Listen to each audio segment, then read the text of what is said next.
So Panaji, why is the fire ritual or Havan performed in the temple? Thank you, Ken. In Hinduism, fire ritual is always performed for every occasion.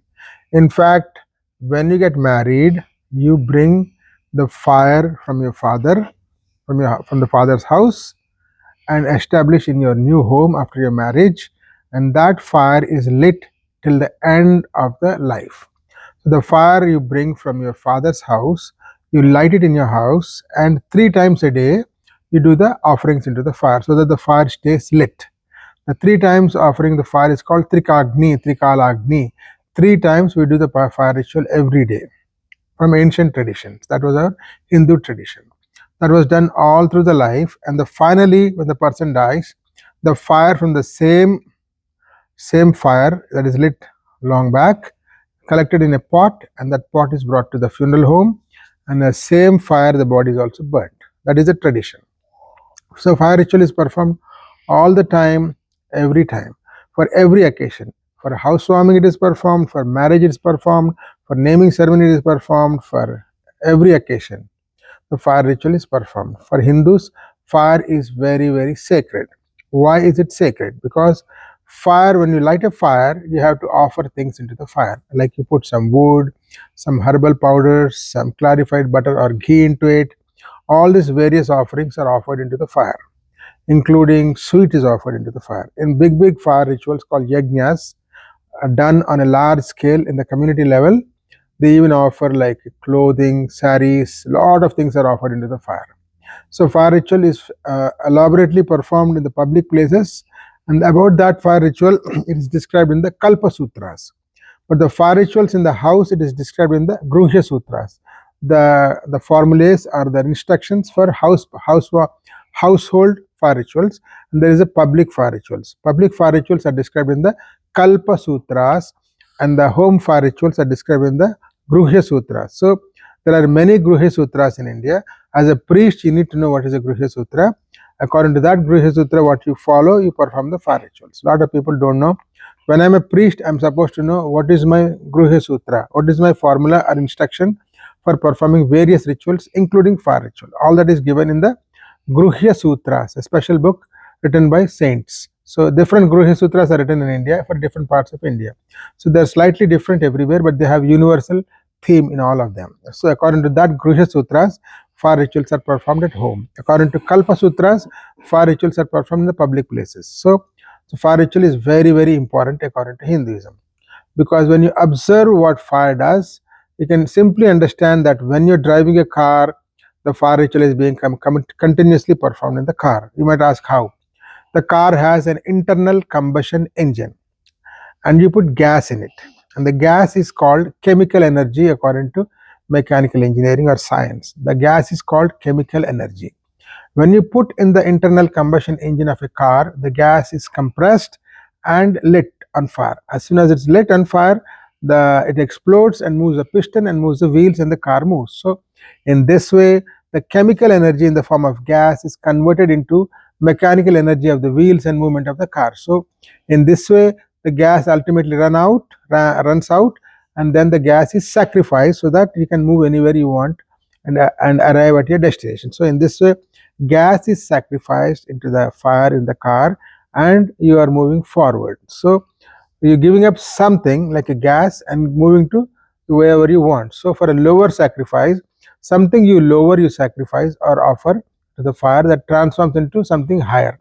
So this is the reason fire ritual always symbolizes sacrifice. When you sacrifice the lower things, you attain higher things. So to understand the life is nothing but a sacrifice, fire ritual is always performed. So you always sacrifice. When you are walking, you do not realize that you are sacrificing the previous step to move forward. So when you walk forward, you are sacrificing one step before you, and then you move forward. So you are sacrificing the previous step to move to the forward. So there is always sacrifice. Sacrifice happens all the time in Hinduism, and not in Hinduism, but in life for everyone. To recognize this sacrifice, and the Hindus do the fire ritual. So for example, without our knowledge, we sacrifice the breath we take in. As soon as we breathe out the next moment. That is a sacrifice. When you eat the food, you sacrifice it in the next day. So in this way, you are always sacrificing. for something positive. When you sacrifice the waste food from your body, the remaining good food will become your blood and tissue and your energy in your life. So in this way, sacrifice is done all the time in your life. Sacrifice only leads to higher level for you. It will lead to from lower level to higher levels. It's done all the time. So for example, when you're a kid, when you're a baby, you just want to enjoy with your toys, but you have to sacrifice that pleasure of enjoyment with the toys to a family pleasures you want from your partner when you're younger. So from younger, for a elder person, the playing with the toy seems senseless, but he likes to enjoy with his partner. So for a higher pleasure, you are sacrificing the lower pleasure, and then slowly you grow up into an older matured man where you start enjoying the happiness of other people, like your family members, your kids success and everything. So you sacrifice your personal pleasure for your extended self of yourself. Your extended self is your kids and family. So you sacrifice your pleasure for others in the family, and then slowly you will evolve higher being. You start sacrificing it for the society and general public, where you are selfless in that level. That is the highest level of sacrifice, where you don't think about yourself but think at the whole world as yourself. So this is called the highest level of sacrifice, where you don't live for you anymore, you live for everyone. So it looks like a big sacrifice, but that is a great sacrifice for spiritual enlightenment. When your lower self is sacrificed, your lower self is nothing but enjoying through your eyes, nose, tongue, skin, and ears. So you are enjoying through your senses, but that enjoyment through the senses is only limited to a small body. But now you sacrifice your sensual pleasures in this body and give up those pleasures for higher self, for enjoyment of other people. Now your consciousness is not limited anymore to your body. Now your consciousness has expanded beyond your body. Now your consciousness becomes cosmic consciousness, which means when you sacrifice your lower self and enjoyment through your lower body's senses, you start expanding your consciousness to everyone. Now your consciousness expands to all the trees, plants, bacteria, virus, people, animals, everything, fish, birds. Everywhere your consciousness has now spread. So now your consciousness, which was only in the body and you're enjoying through five senses, now it has expanded to everyone. Now your consciousness has expanded to all the 8 billion people in the world. So before you are enjoying with your five senses only in this body. Now you're eating with one mouth.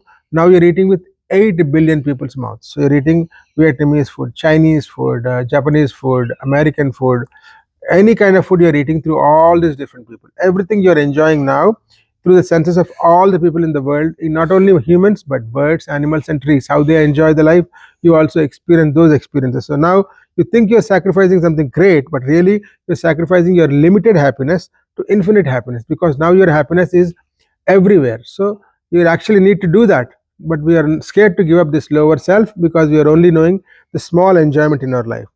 So you're scared to give up the small enjoyment and have so many lower qualities of selfishness, greed, and to achieve everything for your own self.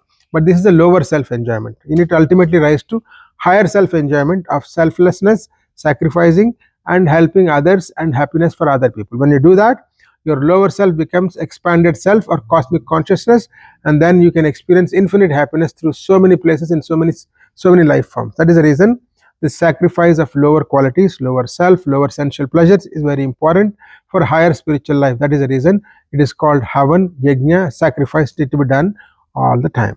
So sacrifice is very important, but just putting some wood and some ghee and some herbal powder and sweets is not enough. You need to really know how to sacrifice your lower self of evil, anger, greed, jealousy, arrogance, and all those negative qualities need to be sacrificed. Your selfishness, all that need to be sacrificed. Minus I-ness and minus. I did this, this is mine, this is mine, this is mine. All this is nonsense. This lower pleasures need to be sacrificed to achieve higher pleasures. That is what is all about yagnya or fire ritual. If you do not understand this and just burn some things, it's not going to give you much things. Even burning these things are also done with chanting, therefore they bring positive vibration. All the herbs that are used in the fire ritual plus the ghee that is used in the fire ritual, they all purify the atmosphere. In fact, it is believed that they can also build the ozone layer by doing these fire rituals in a nice way, elaborate way. So even on a physical plane it is great, but when you do it with meaning and purpose on a spiritual level, it is even great. Ultimately you understand that you need to expand your consciousness to infinity and achieve infinite happiness, which is called Brahmanandam, the greatest happiness that we can achieve by overcoming your lower self. That is the reason fire ritual is performed as a symbol of sacrifice. It's very, very important. So now I just want to introduce myself. I'm Pandit Venkat and I teach Hinduism. I'm an astrologer. I teach Hinduism and astrology. I can do astrology readings. If you have questions, you can contact me at 204-2296-222, 204-2296-222. You can call me anywhere in the country or in the world. I'll come and teach about Hinduism. And I have with me Ken, who is my friend, disciple for last 21 years. We had lots of spiritual discussions, and now we're putting online so that everybody can learn and understand. If you want to learn about Hinduism, call me. I'll come and teach for young kids and adults at the same time in a simple, logical, scientific way so that everybody can understand our Hinduism and have great pride in having the Hindu religion, following Hindu religion. Faith increases. When your faith increases, everything in life changes. You become more happier, successful person in life. So please contact me for that. Now I'll come back to the fire ritual again. So fire ritual is nothing but sacrifice. When you sacrifice lower self, we always sacrifice lower things for higher self. The sacrifice is nothing but when you sacrifice something, we call the same thing as change. So for example, you sacrifice something. Now what happens? You put the food in your body, that is sacrifice. It becomes blood and tissue, becomes your blood and tissue, and then that blood and tissue and cells in the metabolic fire in the body is burnt, and it becomes your energy to function, to walk, to talk, and your lungs and heart, everything functions in that way. So that is a metabolic fire, and that is another fire ritual happening in your body. In this way, fire ritual is happening in multiple layers, and fire is there everywhere. It is there in your fridge as electric fire, and it becomes cooler. Take up the heat and becomes cooler, and the stove, it cooks food from uncooked food to cooked food in the body. In the acid form, it makes the eaten food into your blood and tissue and energy in your body. In this way, fire is there everywhere. In the form of sunlight, it is making chlorophyll, plant kingdom, and all the plants, fruits, and vegetables all are coming. In this way, fire ritual is everywhere happening in this universe. The biggest fire ritual that is happening is in the sun itself. The sun has continuous nuclear fusion reaction where two hydrogen atoms are coming to become a helium atom. It's called a nuclear fusion reaction. Hydrogen bombs are exploded in the sun, like all the stars are having the same process of combustion through nuclear process where infinite amount of energy is released, and there's so much trillions and trillions of hydrogen atoms that there in the sun. Those hydrogen atoms are releasing heat and light for sustenance for billions of years. Our sun is now 5 billion years old. It can last another 5 billion years. So that much hydrogen is there, that much every day trillions of hydrogen bombs are exploded, and so much fire and heat are created for all the life to exist. Therefore, fire is very important for sacrifice. When you say sacrifice happens, change happens. When I say change happens, now when the change happens, suppose something is like this now it is existing like before, it was existing like this. When the change occurs, you say this was like this before, now it is like this now. In the future, it's going to become like that. You can say in the past it was cold, now it's warmer. Now again in the evening it becomes moist or something. In this way, when change occurs by sacrifice, things change, and we have the time factor coming in. Then you have the past, present, and future. Only by sacrifice and change, time sets in. When time sets in, what happens is then we have this feedback mechanism. What is the feedback mechanism? In the past it was cold, now it is warmer, now it is again colder or moist and things like that, humid. In this way, you experience the different changes. When these changes are experienced, only life can understand these changes. That is called feedback mechanism or consciousness. The life itself is symbolized by change and sacrifice. So our existence is nothing but the change, process of change, and the change is nothing but sacrifice. Sacrifice is nothing but the time factor comes in. When the time factor comes in, feedback mechanism comes in. When the feedback mechanism comes in, life existence comes, feeling, we feel the existence of life, and then we become alive. So from this lower life, we become higher life, higher beings, we become human beings to spiritual beings. In this way, the fire ritual symbolizes our journey from a small animal, bacteria, virus to highest human being, and beyond that even gods and angels, like that. So the fire ritual is processing all that, and you understand the principle of sacrifice and change, then you will have a great experience by doing the fire ritual, by understanding the meaning of it. Therefore, fire ritual is very sacred. It is performed all through the life 3 times a day originally by Hindus. Nowadays people forgot about it, its meaning and its importance. Therefore, I want to explain to you understanding this fire ritual. Any questions, Ken? Oh, great, Panditji. I wanted to say You've received another master class, this time in Havan or fire ritual. And for one of my birthdays, Panaji had performed the Navagrava Havan, and I'm sure that you'd be available for Havans as well to perform for people. Thank you, Ken. You reminded me something. So the fire rituals are for different occasions, as I was telling. The fire rituals can be performed to different gods. You can perform a Havan to Lord Vishnu. You can perform a Havan to Durga Mata. It's called Chandi Havan. You can also perform to Shiva, Rudra Havan. You can perform to Navagraha Havan. In this way, fire ritual can be performed to any gods. But by performing fire ritual to different gods, different purposes are achieved. Like Rudra Havan can be done to remove sorrows and sadness in your life, and Durga Havan can be done to destroy enemies and bring evil eyes to be get rid of from your life. In this way, different Havans are done for different purposes in Hinduism. They have different effects, therefore different mantras are used and different material is used in different fire rituals.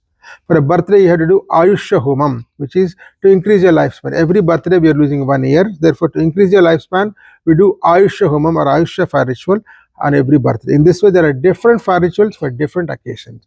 They can all be done, and you can contact me if you want to do any of these fire rituals. If you want to understand about fire rituals, also contact me. If you have horoscope questions, I can make your horoscope and give predictions. You can also contact me for that. Thank you very much. I am Pandit Venkat. This is Ken with me. Thank you. Jai Gurudev. Namaste.